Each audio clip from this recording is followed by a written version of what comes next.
Alright, so today I'm going to show you guys how to make your own infused vodka. A lot of high-end bars and restaurants like to make their own infused vodkas with different sorts of flavors that you can't buy on the shelves. They like to mix them with peppers and herbs and spices and just different things to give their vodka just a different twist and to make their cocktails taste even better. So today I'm going to show you how they do that, and I'm going to show you something that I really haven't seen on the shelves too much. I'm going to go ahead and make my own beet infused vodka. Now, beets, I love them in salads. They're naturally sweet. They have really good sugar content, and I think they're going to give my vodka a really good flavor for all sorts of different cocktails I'm going to make with them. Alright, so the first thing you're going to want to do is take your beet, and it's up to you really if you want to peel the skin off of it. I'm not going to do that for my infused vodka. I'm going to go ahead and filter it at the end anyways, so the skin's going to be fine for this. And what you're going to want to do is slice it up into thin slices. Now, I have a nice KitchenAid to do this for me, but go ahead and do this manually if you want. It's how you do it is no matter. So I'm going to go ahead and do this.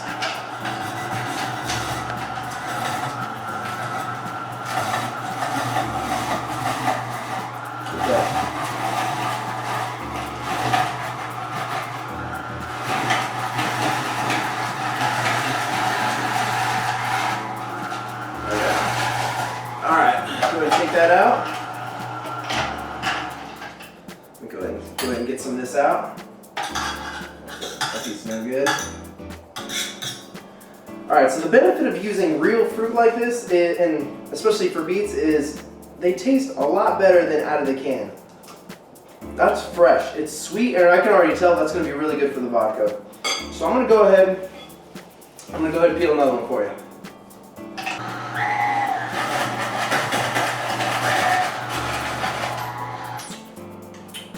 Alright, this is the last of the second beet right here. Scoop that out. Alright, so then what you're going to want to do is you want to take a nice airtight jar. I like to buy these hermetic jars.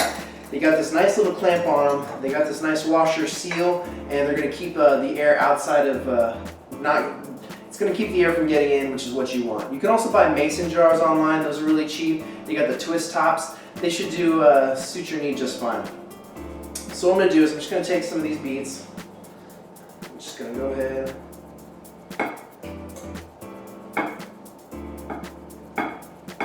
Get them in my jar. As I spill.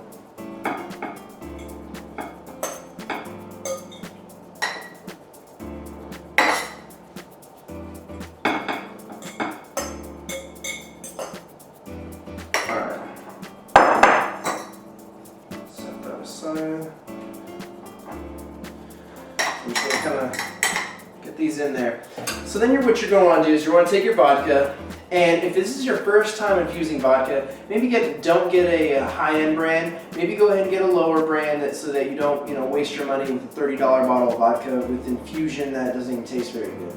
I like vodka. It's inexpensive and it tastes really clean and clear, and I think it's going to be perfect for all my vodka infusions. So I'm going to go ahead and just pour this in there.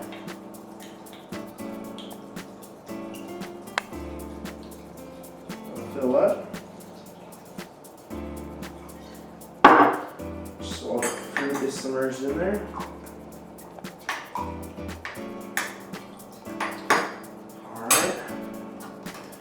Go ahead and shut it. And what you're going to want to do is kind of give it a little shake around. Especially beets. That's already you can see the color's kind of turning right there. Just want to give it a good shake.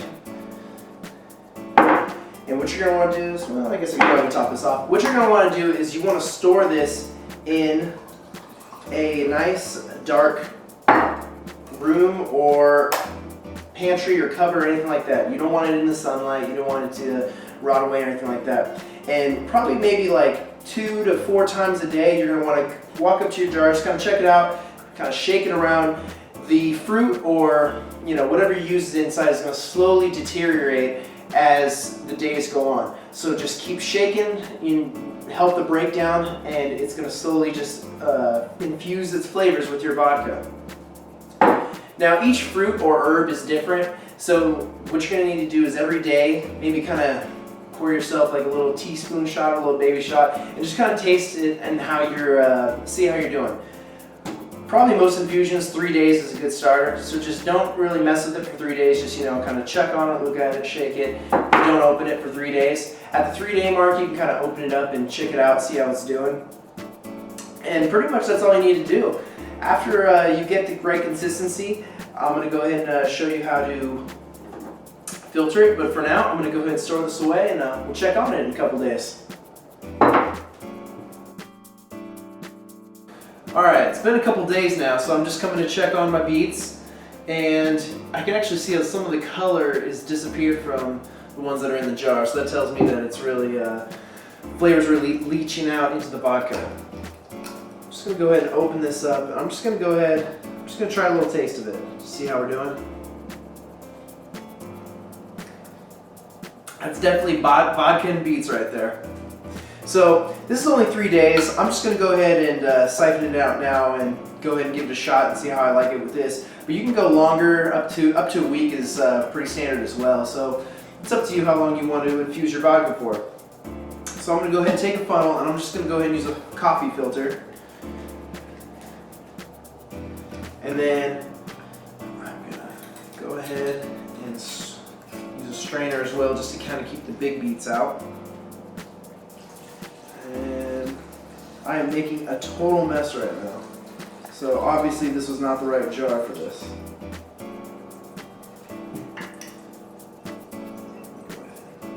Position it better. And we're going to let this siphon out.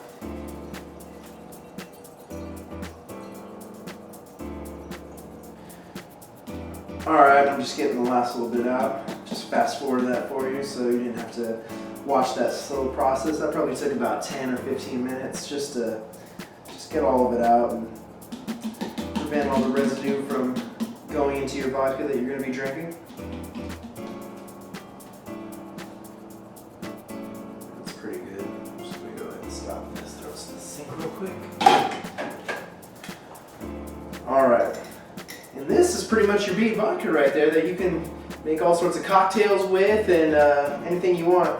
In fact, I'm just going to go ahead and pour myself a nice little shot right now. This will be interesting. I have never had this vodka before in my life, so we will see how this goes right now. It is at room temperature, so we'll see if this is any good.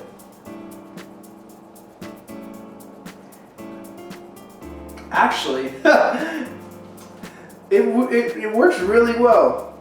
Like I said, if you like, you're gonna have to like beets for this, because that shot was just straight vodka and nothing but beets. That's what's in my mouth. I love beets, so that shot was really good. And I mean, I use vodka for this, which is already a pretty smooth vodka as it is. That's probably gonna factor a little bit into it, but for the most part, I mean, beet vodka, that tasted good, so I can't wait to make some delicious drinks with that. So all you want to do is maybe, like, if you have another jar or something like that, just go ahead and pour your beets into a container.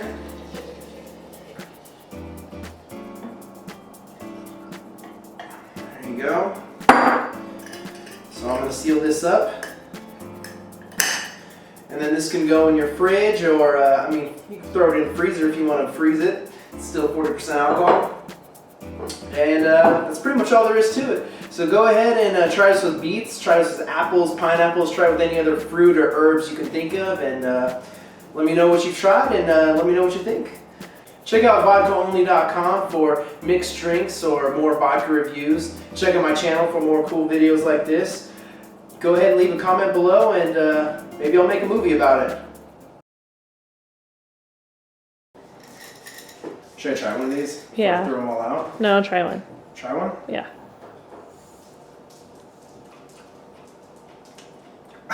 Oh, that's fire. Oh, that's beets and vodka. Didn't you want to put some on your salad? Could you imagine this on the salad? I'll have to get plugged up in my salad.